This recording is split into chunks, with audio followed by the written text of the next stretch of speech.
Sent only means sent. It means nothing else. Sent is just the tip of the spear. When I say something, that means my communication went out. It doesn't guarantee it lands anywhere, that anybody hears it, that anybody does anything, right? We had we ordered an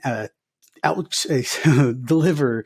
What am I trying to say? We ordered a turkey dinner from our country club. They were, we had a great menu, and this was a communication that we were having back and forth with them. Right? They were asking what we needed, and I sent them. Here's what I have, right? Awesome. Here's the number of people. Here's the menu options that we're choosing. You can see it was sent November 3rd, 2021. That doesn't mean it was received. It doesn't mean that they listened. It doesn't mean they heard it and that it was acted upon. It simply means the message was sent. Sending it is the tip of the spear.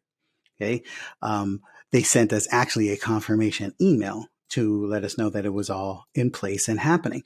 Right. So what we have to do now is make sure that things, when it's sent, we have to make sure it was received. So we have to show that. Now, here's one of the things that is very interesting, right? In today's economy, this is my friend Michael Burnoff. We were trying to coordinate a time to connect, and you can see that, time and date of message being sent. This was something from last year, and then there was another one. It's been a year since we've Facebook messaged each other, it looks like.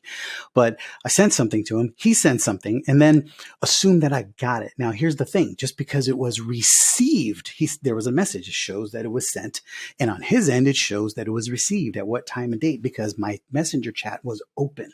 So it shows that it was received. However, I didn't receive it until 2 weeks later, right? Or the other thing that happens is my team, like many of you may have team or people who are in your Facebook Messenger, right? So my team is in my Facebook.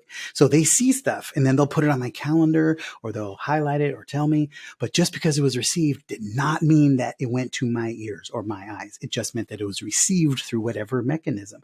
And if I say something, it just means that I could have heard it. I might not have heard the whole thing. I might not have digested it right. Okay. So those are things we got to be careful of. Just because it was received does not mean it was heard. Okay. Does not mean it was heard. Those are two different things. Okay. Now we want to make sure that people can actually hear. Now, if we make this is a big one that we all mess up on. Okay. Just because it was heard doesn't mean it was comprehended. Doesn't mean it was understood. This is what I call facts, not in evidence. Assuming facts, not in evidence. If you say, I said it, you heard it, therefore you expected it to be done. Just because it was heard does not mean it was comprehended. Okay. Looking at this gentleman here, if you were to share a message and he listened through this contraption, if you can't see it, it's an older gentleman with a huge phonograph for an earplug, right? When the old time, before they had hearing aids, they used to use big old horns, funnels to be able to hear a big message out the other end, to funnels it down to a nice small message that can funnel into your ear. Okay.